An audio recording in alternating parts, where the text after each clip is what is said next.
दूसरा के दिल हम भी काहेला उ तो हमरो से ज्यादा हमें चाहेला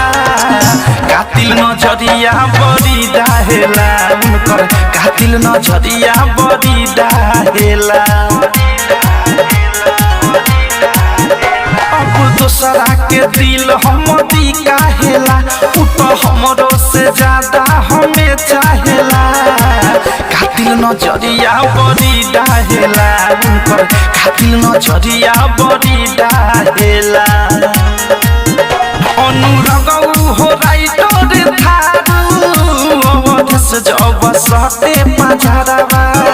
हमरा रहेला हो हमरा